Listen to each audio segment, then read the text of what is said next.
সেনা কর্মকর্তাদের মধ্যে যারা দুর্বৃত্ত, যারা গুম খুনের সাথে জড়িত ছিল, এরকম একটা তালিকা আন্তর্জাতিক অপরাধ ট্রাইব্যুনাল তারা প্রকাশ করেছেন।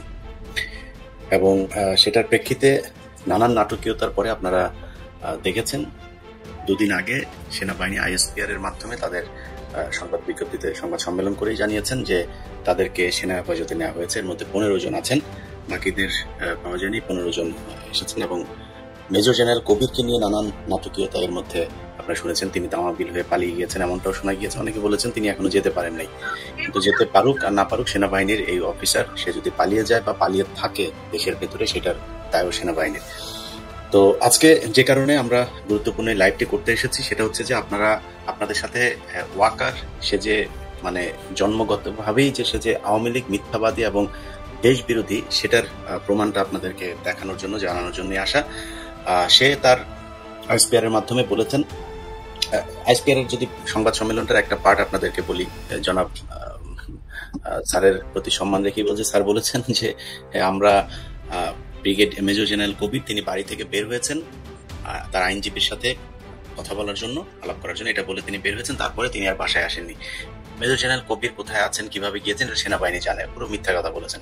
তার চেয়ে সবচেয়ে বড় মিথ্যা কথা সেটা হলো যে আসামিদেরকে তারা বলছে সেনা হেফাজতে নেওয়া হয়েছে, সেনাবাহিনীর কোনো মামলায় তিনি আটক হয় নাই, সেনাবাহিনীর কোনো তদন্তের কারণে তাকে আটক করা হয়নি।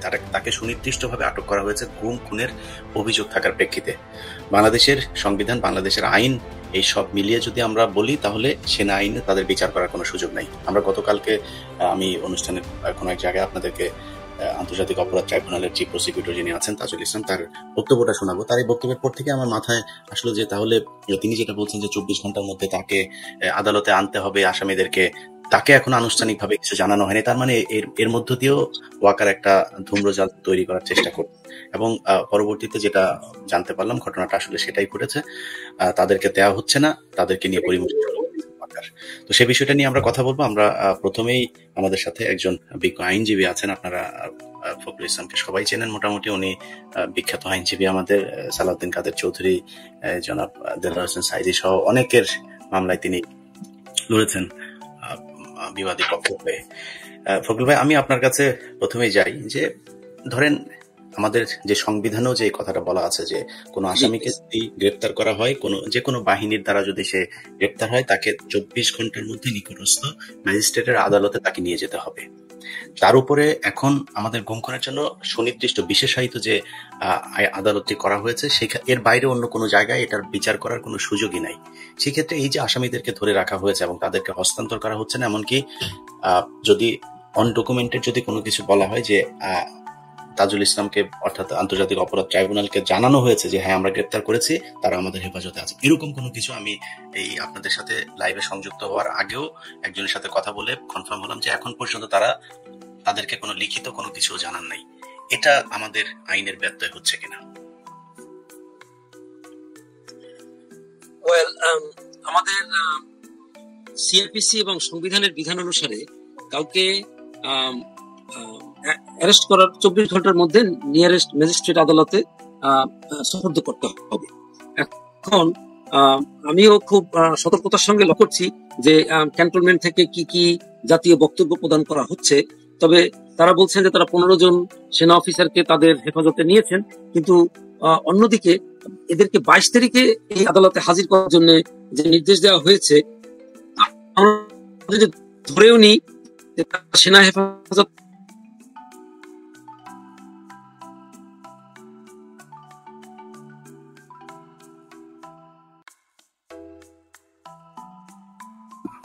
আমরা আইনজীবী মহোদয়ের কাছে আমরা একটু পরে আসি। যেহেতু এই ঘটনাটার সাথে ওতপ্রোতভাবে জড়িত ছিলেন আমাদের হাসিনুর রহমান বীর প্রতীক স্যার, আপনার কাছে যাই। আমরা তো নিশ্চয়ই আশা করেছিলাম, আমি আমার ব্যক্তিগত একটা বিষয় আপনাদের সাথে শেয়ার করি। আমি একটা ভিডিও তৈরি করেছিলাম, আমি ভিডিওটা রেকর্ড করেছিলাম একদম সেনাবাহিনীকে প্রচন্ড রকমের প্রেস করে, যে তাদেরকে ধন্যবাদ এবং সেনাবাহিনী আশা করি এর মাধ্যমে তারা তাদের ভুলগুলো শুধরে তারা জনগণের পক্ষে দাঁড়াবে। আমি সেই ভিডিওটা দেওয়ার আগেই এই ঘটনাগুলো যখন দেখলাম, ওই ভিডিওটা আমি হোল্ড করেছি, কিন্তু এটা দেওয়ার মতো সময় বোধহয় এখনো আসে না। এখনো মনে হয় সেনাবাহিনীর বিরুদ্ধে আমাদেরকে কথা বলতে হবে। আপনি এটার সাথে সেই শুরু থেকেই আছেন গুম খুনের এই বিষয়গুলোতে। আপনার কাছে কি মনে হয়, এটা নিয়ে কি তারা নতুন করে কোনো ষড়যন্ত্র করবার চেষ্টা করছে কিনা?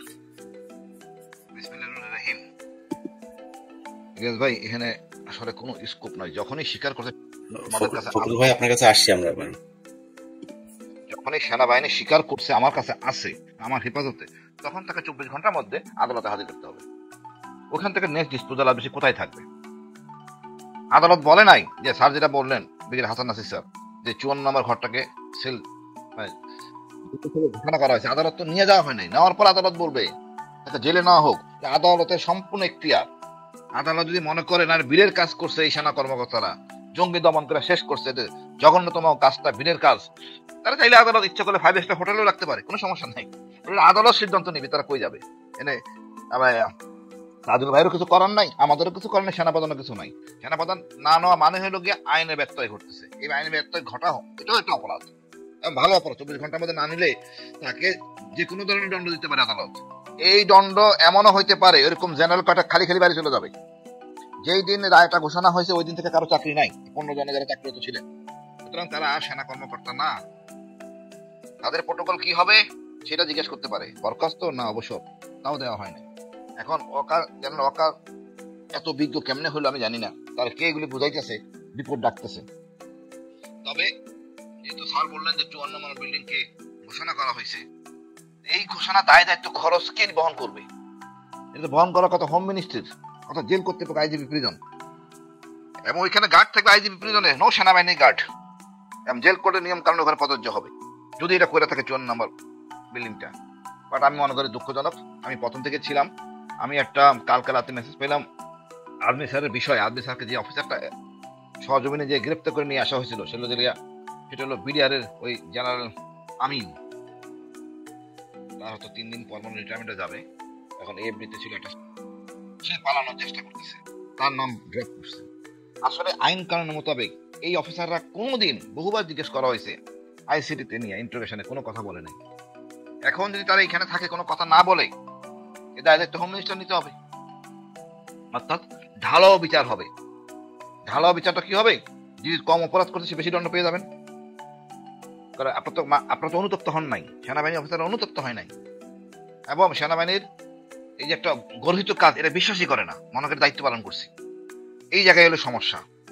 আপনারা খেয়াল করছেন কিনা, আইজিপি, আমাদের পুলিশের আইজিপি, সে কিন্তু কোনো সুবিধা পায় নাই, জেলে আছে। কি এমন রত্ন এরা আমাদের দেশ কাজ, মানে এই অপরাধ করার জন্য তারা এখানে থাকবেন? তাদের ক্রাইম এগেইনস্ট হিউম্যানিটি, একটা হলো অপরাধ দেশের জন্য অপরাধ, যেটা হলো জেনারেল রেজাকুল হায়দার, দেশের জন্য কাজ করতে দেয় অপরাধ যদি করে থাকে, মানে তাকে তো আমরা ছাড় দেয়নি। আর জেনারেল হারুন সেনাপ্রধান ছিলেন, ব্যক্তিগত অপরাধ। জেনারেল রেজাকুল হায়দারকে আমরা সুবিধা দিলাম না, এরা করছে দলের জন্য অপরাধ। ভাই এরা করছে দলের জন্য জঘন্যতম অপরাধ। এই অপরাধের ধরনটা হলো গিয়ে মারাত্মক। এটা তো ইনে মিনে বলা কিছু নাই। তারপরে বলবো ভাই অপরাধ করছেন না জেনে বা না বুঝে, আদেশ মেনে করছে, আমরা লোকের আদেশ মানি, কথাই করি না। কিন্তু আপনারা অনুতপ্ত না এখনো?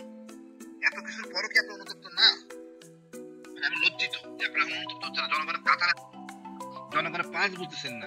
আপনি যদি ক্যান্টনমেন্টের ভিতরে রাখেন, ছাত্ররা যদি কালকে আন্দোলন শুরু করে, তখন তো হোম মিনিস্টারের দেশে টান পড়বে, তার পদত্যাগ চাই, তখন কই যাবে?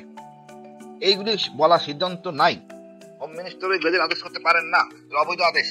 এটা বিচারক বলবেন, কোথায় থাকবে থাকবেন না, যদি কোনো সুবিধা দিতে হয়, অন্য কেউ না। এটা অ্যাবসলিউট বিচারক, এটা জুডিশিয়ালি ম্যাটার, এটা এক্সিকিউটিভ ব্রাঞ্চে, মানে যারা ক্ষমতা প্রয়োগ করে তাদের ক্ষমতা না। যাই হোক ভাই, আমি মনে করি এটা আরো নেগেটিভ রিপারকাশন হবে।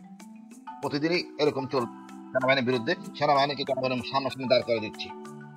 এত মনে খাইশ করে রাখার জন্য জানতে চাই ওয়াকারের কাছে। আমি এই প্রসঙ্গে একটু বলতে পারি? হ্যাঁ ভাই বলেন, ভাই বলেন। জি, আপনি একটা একটা করে দেখুন। 7 খুনের আসামিদেরকে সঙ্গে সঙ্গে চাকরি থেকে বরখাস্ত করার পরে ওই নারায়ণগঞ্জের আদালতে গিয়ে হাজির করানো হয়েছে। 21শে আগস্টের মামলায় ব্রিগেডিয়ার রহিম সাহেব এবং মেজর জেনারেল রাজ্জাকুল হায়দার সাহেবকে পুলিশের হেফাজতে নিয়েছে। 10টা কষ্ট মামলায় একই রকমের কার্য করা হয়েছে। এই ক্ষেত্রে যাদেরকে সেনা হেফাজতে নেওয়া হয়েছে তাদেরকে কিন্তু সঙ্গে সঙ্গেই এই আন্তর্জাতিক অপরাধ ট্রাইব্যুনালে হাজির করে, আন্তর্জাতিক অপরাধ ট্রাইব্যুনাল মানবতা বিরোধী অপরাধের জন্য যে আদেশ প্রদান করতেন, অন্যান্য আসামিদেরকে যেরকমের করেছে আগে, যেমন সালাউদ্দিন কাদের চৌধুরী সাহেবকে নিয়ে এসে অন্য মামলায় সুনারেশ করে এই ট্রাইব্যুনালে নিয়ে আসছেন। নিয়ে আসার পরে ট্রাইব্যুনাল তাদেরকে ডিটেনশন দিয়ে জেল হাজতে পাঠিয়েছে। এখন আপনি দেখুন, আমাদের former chief justice former chief justice হলো না খায়রুল হক সাহেবকে জেলখানায় রেখেছে, ফরমার আইজিপি কে জেলখানায় রেখেছে। তো ওনারা আজকে একজনে একটা ফেসবুকে কমেন্ট করেছে যে ওনারা কোথার নন্দদুলাল যে ওনাদেরকে একটা সেনা হেফাজতে রেখে এখন বিভিন্ন রকমের প্রোটেকশন দেওয়ার চেষ্টা হচ্ছে। সেটা এই ফেসবুক ঘাটলে আজকে অনেকেই একই রকমের মন্তব্য করেছে। যে আমি আইনজীবী হিসেবে বলবো যে ওনাদেরকে সেনা হেফাজতে নেওয়ার সঙ্গে সঙ্গেই আন্তর্জাতিক অপরাধ ট্রাইব্যুনালে যেখান থেকে ওনাদের বিরুদ্ধে ওয়ারেন্ট দেওয়া হয়েছে সেইখানে সোপর্দ করা উচিত ছিল।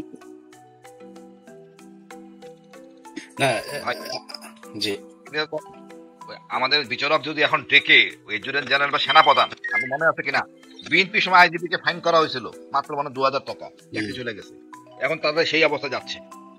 এমন কিছু হয়ে জানি রত্নরা তাদেরকে সেপারেট দিতে হবে, they have to follow the normal rule.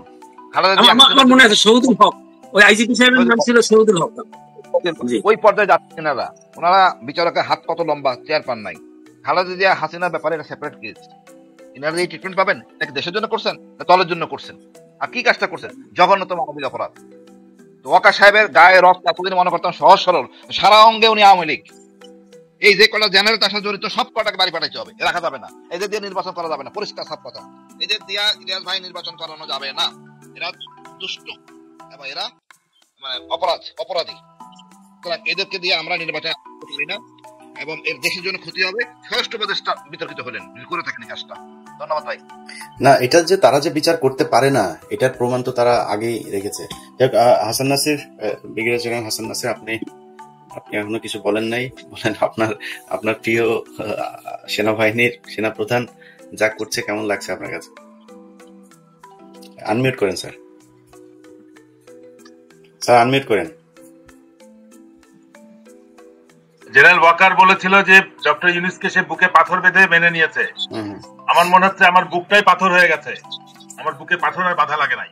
গত কয়দিন ধরে বা গত 1 বছর 2 মাস ধরে যে কার্যক্রম গুলো হচ্ছে, আমার নিজের বাহিনী, যে বাহিনীতে আমি সসম্মানে চাকরি করে এসেছি, হাসিন যে অবদান এই বাহিনীতে রেখে এসছে, শুধু এই বাহিনী না, পুলিশ, র্যাব সবখানেই আমরা যেভাবে দেখছি বাহিনীর অধপতন প্রতিটা ক্ষেত্রে।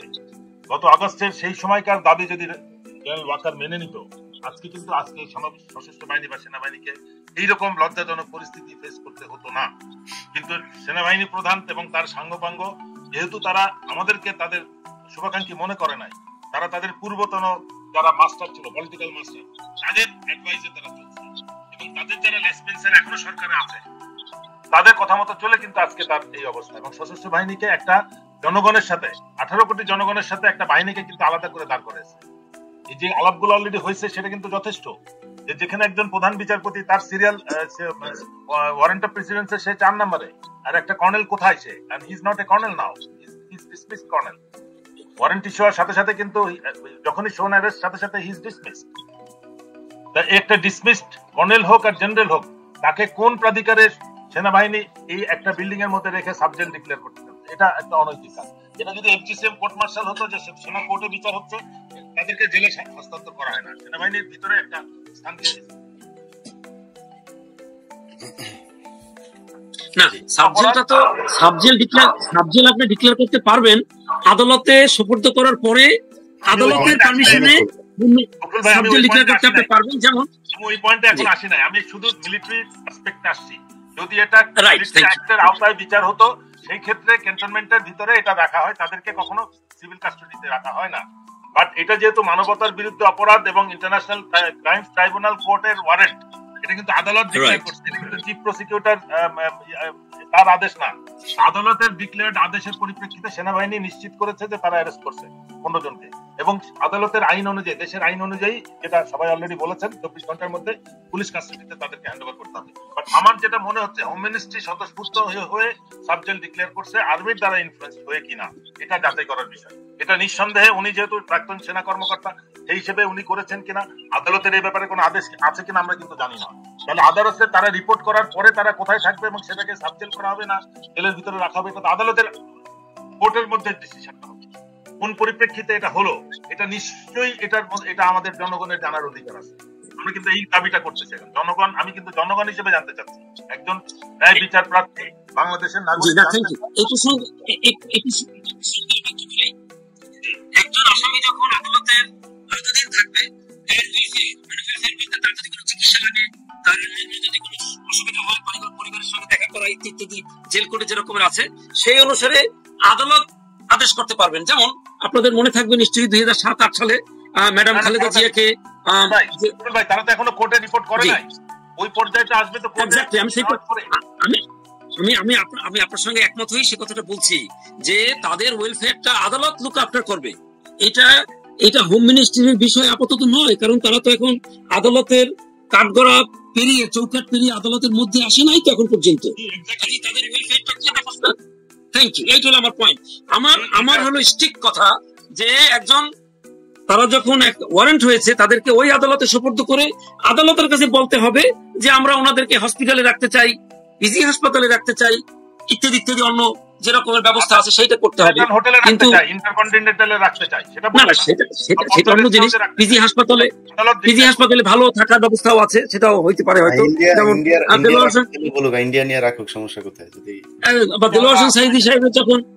হোসেন সাইদি সাহেব যখন অসুস্থ হয়ে পড়লেন, তখন এই আন্তর্জাতিক অপরাধ ট্রাইব্যুনালের জজ সাহেবরাই এত হস্টাইল থাকার পরেও তার ওনাকে কিন্তু বার্ডেনে চিকিৎসা ব্যবস্থা করে দিয়েছিলেন সে সময়।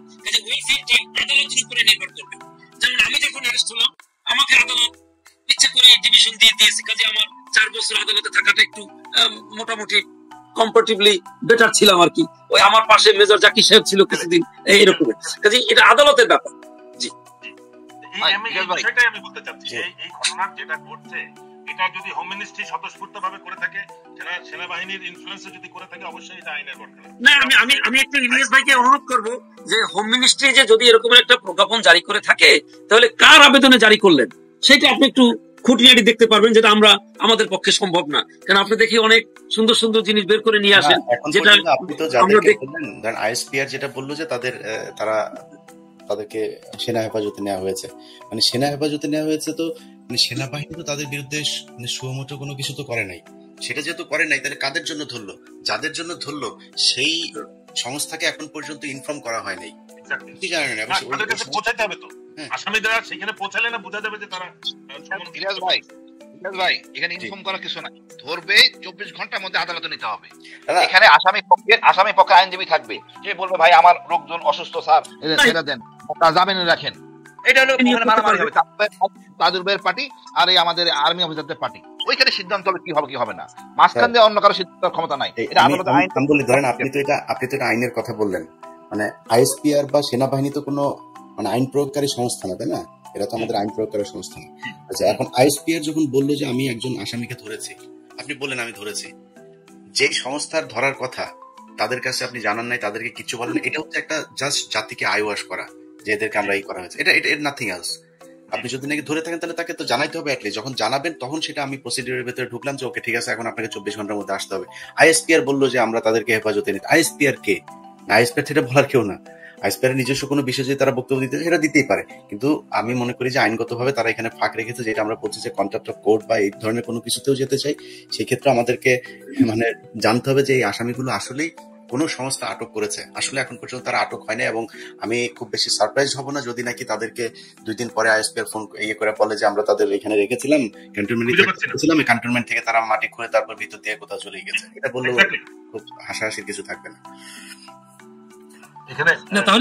তাহলে মানে আমি একটা জিনিস সবসময় একটু আশ্চর্য হই যে মানে আইন মানতে সমস্যা কোথায়?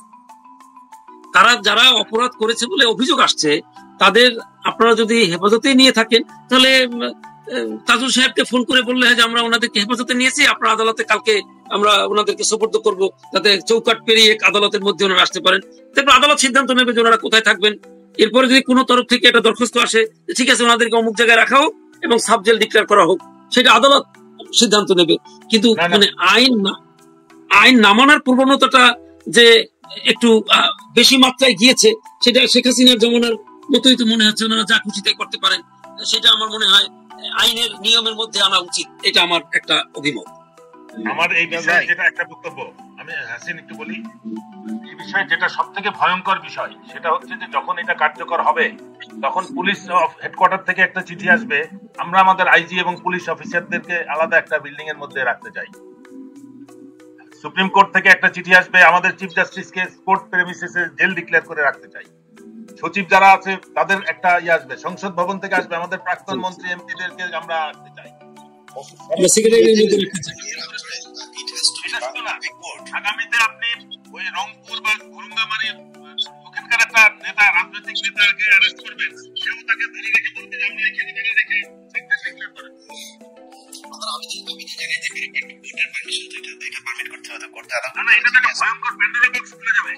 এটা কেবলমাত্র রাষ্ট্রপ্রধান বা সরকার প্রধানদের ক্ষেত্রে যে এক্সেপশনটা আছে, এর সাথে জন্য আছে দেখুন যে আছে, এটাকে আমার মনে হয় ওই লেভেলে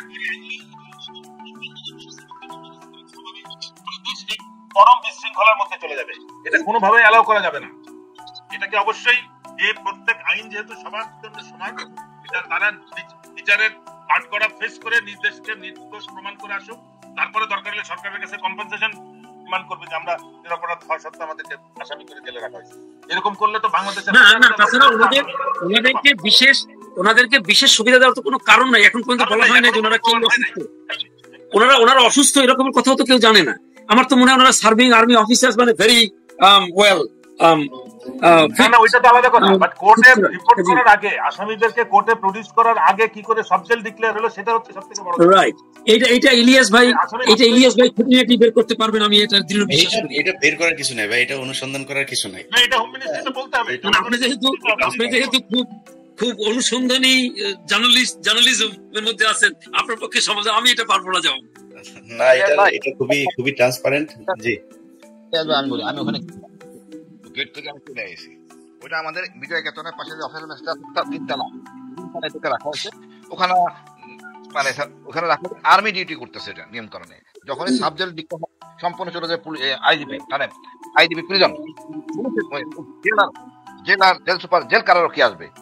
এখন এর খাওয়া দাওয়া সব হবে কিন্তু ওই হোম মিনিস্ট্রির আন্ডারে, খাওয়া দাওয়া এক্সপেন্ডিচার সব এক্সপেন্ডিচার, কারেন্ট বিল, সবকিছু। কথা হলো না, আমি একটু বলি, জেল কোড অনুসারে আসামিরা ওই কোর্ট যখন পাঠিয়ে দেয় তখন ওনাদের খাওয়ার টাকাটা আসে মানে ডিসির কাছ থেকে। ওখানে চার্ট দেওয়া আছে যে কি তারা পাবে, এবং পিসিতে টাকা। তারপর আপনি তো ছিলেন মধ্যে, আপনি তো জানেন তারপরে সিদ্ধান্ত নিয়ে যে কিরকম সবকিছু কোর্টের পরে। একই কথা বলছি। ওনারা যাবেন, বিচারক দাঁড়াবেন, তারপরে কথা, জামিনও দিতে পারেন বিচারক চাইলে। হ্যাঁ, বিচারকের ব্যাপার, এটা অন্য কারো ব্যাপার না। বিচারক বলতে আপনার দেখতে ভালো লাগতেছে, ঠিক আছে, পাসপোর্ট জমা রাখেন, আপনার হাতে ঘোরাফেরা করেন। আচ্ছা, এবার বলে ধরেন আপনারা তো কোর্টে টোটে নিয়ে যাচ্ছেন, আমি যতটুকু জানতে পেরেছি যাদেরকে আটকের কথা বলা হয়েছে তারা গতকালকে মিটিংও করেছেন। অতএব ওই ক্যান্টনমেন্টে থাকলে এটাই হবে। এটা নিয়ে এত আশাবাদী হওয়ার কিছু নাই। আমরা বাংলাদেশের মানুষদেরকে জানানোর। ইলিয়াস ভাই, আপনি ওই কি প্রজ্ঞাপনটা পেয়েছেন কিনা, যে সাময়িকভাবে কারাগার ঘোষণার প্রজ্ঞাপনটা পেয়েছেন? আমার কাছে একটা কপি আছে, ওইটা ঢাকা টাইমসে যেটা বের হয়েছে। ও গুড। আমার অ্যাসোসিয়েট অ্যাডভোকেট মাত্রই আমাকে দেখালো যে এটা হচ্ছে যে আপনারা যে সরাসরি 541 এর অ্যাক্ট, প্রিজেন্স অ্যাক্ট 1894 ধারা 3B, রাইট, ঢাকা সেনানিবাস বাসার রোডের সংলগ্ন উত্তর পাশের এমইএস বিল্ডিং নাম্বার 54 নম্বরকে সাময়িক কারাগার হিসেবে ঘোষণা করা হয়েছে। এটা যে কাদের জন্য করা হয়েছে এটা তো নিশ্চিত না। It could be for chief justice, it could be for ministers and others. আমরা ওইটাকে কোন রকম প্রিজুডিস না ধরে আমরা বলবো যে যাদেরকে এই গুমের জন্য ওয়ারেন্ট জারির পরিপ্রেক্ষিতে যাদেরকে ওয়ারেন্ট ইস্যু হয়েছে তারা কোর্টে রিপোর্ট করার পরে কোর্ট তাদের সিদ্ধান্ত দিবে। Let us not think about it now. আমরা এই দাবিটাই থাকবে যে তারা কোর্টে যাবে নিয়ম মোতাবেক অন্যান্য সব আসামিদের মতো। চিফ ইলেকশন কমিশনারকেও তো কোর্টে হাজির করে তারপরে সিদ্ধান্ত হয়েছে। এই জিনিসগুলা এখানে chief justice, chief election commissioner, ministers আছে, আইজি পুলিশ আছে, এক্স মিনিস্টার্স আছে। আগে তারা আদালতের মধ্যে চৌকাট পেরিয়ে আদালতের মধ্যে আসুক, তারপরে আদালত সিদ্ধান্ত নিক। আদালতের সিদ্ধান্তে তারা কোথায় থাকবে সেটা সেই অবস্থানে তারা রিপোর্ট করবে। সুতরাং এই ঘোষণার সাথে আমি মনে করি যে এই 15 জনের কোনো সম্পর্ক নাই এবং এই 15 জনের ওখানে থাকারও কোনো সুযোগ নেই। যদি এটা হয়ে থাকে তাহলে এটা অবশ্যই একটা দুঃখজনক বিষয়। জি, প্রিয় দর্শক, আমরা এর আগে দেখেছি যে সেনাবাহিনী তাদের নিজেদের অফিসারদেরকে বাঁচানোর একটা প্রবণতা ছিল এবং তারা বিডিআর হত্যাকাণ্ডের বিচার করতে পারেনি। সেখানে তারা বিডিআর সদস্যদের উপরে নির্বিচারে তাদেরকে শাস্তি দিয়েছে, তাদের পরিবার ধ্বংস করে দিয়েছে, তাদের জীবন ধ্বংস করে দিয়েছে। তনু হত্যাকাণ্ডের ঘটনা নিয়ে আমি কাজ করছি এবং সেটার তনুর পরিবার এবং যেই সেনাবাহিনীর কর্মকর্তারা এটার সাথে জড়িত, আমি আজকের এই অনুষ্ঠান থেকে বলে রাখি, মেজর জেনারেল এনায়েতকে কোনোভাবে দেশ থেকে বের হতে দিয়েন না। তার স্ত্রী, তার ছেলে, এরা তনু হত্যার সাথে জড়িত এবং আমি এটার সবকিছু এখন আমার হাতে আছে। আমি এই সপ্তাহের ভিতরে যে কোনো দিন আপনারা দেখতে পারবেন আমার ইউটিউব চ্যানেল এবং ফেসবুকে, তারা সবকিছু বলেছে। অর্থাৎ সেটাতে শুধু একটু আমি খুব চুম্বকাংশ বলে রাখি আপনাদেরকে, সেই হত্যাকাণ্ডের পর র্যাবের হেলিকপ্টার নিয়ে যে সেই ঘটনাস্থলের বেশ কিছু দূর জায়গার মাটি পর্যন্ত কেটে সেই হেলিকপ্টারে করে ঢাকায় নিয়ে আসা হয়েছে। কিছুদিন আগে গাজীপুরের যেই পুলিশ কমিশনার ছিলেন জনাব নাজমুল হক, তিনি তখন ওইখানকার সিআইডির এসপি ছিলেন। তিনি ওই মামলা নিয়ে তিনি কাজ করতে গিয়েছিলেন। তাকে প্রচন্ড রকমের অপমান করেছে এই সেনাবাহিনীর কর্মকর্তারা। শেষ পর্যন্ত খুব দ্রুত তাকে ওইখান থেকে বদলি করে দেওয়া হয়েছিল এবং সেটা নিয়ে সিআইডিকে কোনো কাজ করতে দেওয়া হয়নি। সিআইডি যখন জিজ্ঞাসাবাদ করতে চেয়েছে তখন সিআইডিকে বলা হয়েছে, তখনকার তৎকালীন সিআইডি প্রধান যিনি ছিলেন তিনিও চেষ্টা করেছেন এটাকে বিচার করার জন্য। তাদেরকে বলা হয়েছে আপনারা ক্যান্টনমেন্টে আসুন। কুমিল্লা ক্যান্টনমেন্টে নিয়ে যাওয়ার পরে কয়েকজন অফিসার দাঁড়ানো ছিল, বলছে আপনারা আমাদের সামনে জিজ্ঞেস করেন কি প্রশ্ন করবে, সেই প্রশ্নের মধ্যেও তারা বাধা দিয়েছে। আমি এই সব পক্ষের বক্তব্য নিয়েছি, কে কি করেছিল, কখন কি হয়েছিল, সবকিছু আপনারা দেখতে পারবেন। অতএব সেনাবাহিনী ফেলুর তাদের নিজস্ব যেই কর্মকর্তাদের বিরুদ্ধে যে বিচার অভিযোগ আসে সেগুলোর বিচার করতে, তারা শুধু তাদের সৈনিকদের ক্ষেত্রে খুব তৎপর, সৈনিকদের বিচারের ক্ষেত্রে 16 আনা করে, এটা করেই তারা সবসময় দায় সারে। সো আমরা এই বিচারের জন্য বাংলাদেশ সরকারের যে আইন এবং আন্তর্জাতিক অপরাধ ট্রাইব্যুনালের যিনি চিফ প্রসিকিউটর আছেন তার উপরে আমাদের দেশবাসীর পূর্ণ আস্থা আছে। আমরা মনে করি যে তিনি যেভাবে বিচার করতে চাবেন, বাংলাদেশের আইন অনুযায়ী যে বিচারের যে বিধিমালা, যে নিয়ম দেওয়া আছে সেই নিয়ম অনুযায়ী বিচার হবে। আমরা সেই বিচার দেখতে চাই। আমরা দেশের মানুষকে আজকে জানানোর জন্য মূলত এই আজকের এই লাইভ শোটা করা। আপনারা জেনে রাখুন যে ওয়াকার তাদেরকে ছাড়ার ক্ষেত্রেও নানান ধরনের টালবাহানা করছে। আসসালামু আলাইকুম দর্শক, মধ্যরাতের একটি গুরুত্বপূর্ণ সংবাদ, সেটা হচ্ছে যে সুনির্দিষ্ট জঙ্গি হামলার আশঙ্কায় ঢাকার মার্কিন দূতাবাস ঘিরে কঠোর নিরাপত্তা। এখন হঠাৎ করে এই সুনির্দিষ্ট জঙ্গি হামলা, তাও সবচেয়ে গুরুত্বপূর্ণ দূতাবাস, মার্কিন দূতাবাস, পৃথিবীর সবচেয়ে শক্তিশালী দেশ মার্কিন যুক্তরাষ্ট্র, তার দূতাবাস, সেই দূতাবাস ঘিরে জঙ্গি হামলা এবং সুনির্দিষ্ট অভিযোগ। এই অভিযোগ, এই খবর প্রকাশ করেছে বাংলাদেশের বিভিন্ন মিডিয়া। আমি তেমন একটু দেখাই। এই যে দেখুন এখানে আছে, এবং পুরো সোয়াট টিম ঘিরে রেখেছে মার্কিন দূতাবাসকে, যে সুনির্দিষ্ট জঙ্গি হামলার আশঙ্কা রয়েছে।